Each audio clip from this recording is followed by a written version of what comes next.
今天收到屯門的老闆給閘門發來了車鑰匙，過來閘門這邊進行升級改裝。司機來了一把這個奔騰的汽車鑰匙，接下來閘門按照老闆的要求給他進行升級。鑰匙的話也是沒有電的。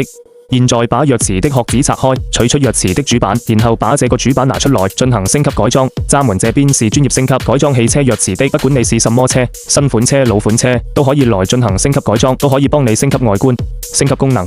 現在把鑰匙的主板拆出來，然後進行升級。焊接一個按鍵接兩條線，先把所有按鍵接好。接好線路之後，再拿出挑選好的這個液晶鑰匙，再把主板移植到液晶鑰匙上面去，裝上主板，蓋上後蓋。現在看一下效果，車標也已經調出來，一把奔騰的車標。